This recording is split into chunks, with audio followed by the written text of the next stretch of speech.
We all know that the border is being flooded, and that it's been happening for a long time now. Secretary of Homeland Security, Alejandro Mayorkas, and the rest of the left have insisted that there's not a crisis, and that the people who are coming into our country are mostly families looking for a better life. But if that's the case, then how do you explain all of the videos showing large numbers of military-age males with no apparent children or families, oftentimes wearing nice clothes?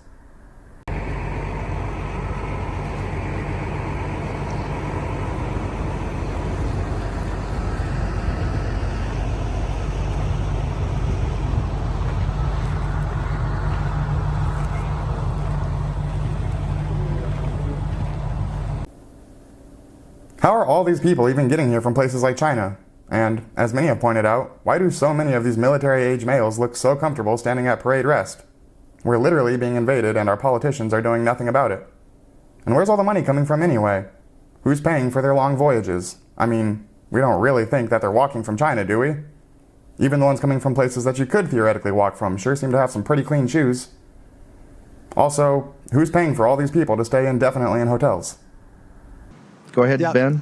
Well, think about this. One of the most corrupt cities in the country. Where do you think this money's going to? Who do you think are getting these contracts for these buildings? That's where we need to focus some of our attention. Who owns these buildings that's getting these hundreds of millions of dollar contracts? We know Pakistani Airlines owns the Roosevelt Hotel in New York, but that's where we need to dig into. How many of these are Democrat donors, even Republican donors, getting their backs scratched for supporting these traitors to our country?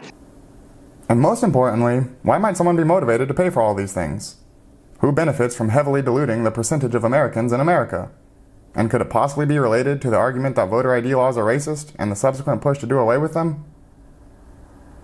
And so it is a hijacking of America from every front, from our inner selves to our external relations with our allies and then our borders.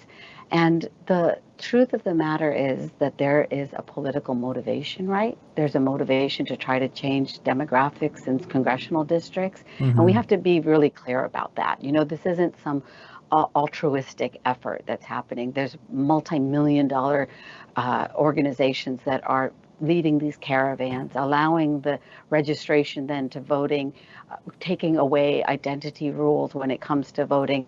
There's a trajectory that is meant to ultimately inform seats in Congress and who the identity of our politician will be in the White House. And so let's not be, naive, I think, and we certainly aren't here at the round table, but let us not allow this nation to be hijacked as it is today. As Asra Nomani said in that clip, this is all about the hijacking of America.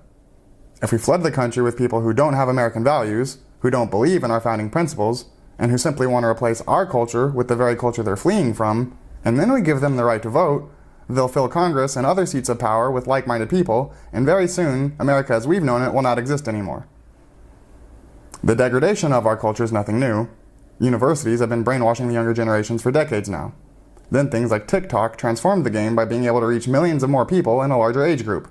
Foreign influences, namely China, have successfully driven us to the point where we have a lot of younger people thinking that America is evil and that communism and even Osama bin Laden are good.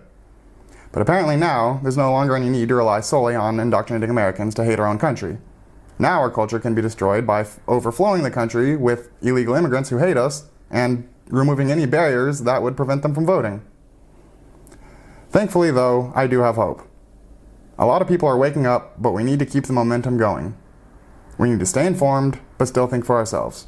We need to have these conversations with the people in our lives, even when it's uncomfortable, especially when it's uncomfortable. And we need to support others in their attempts to uncover and to share the truth.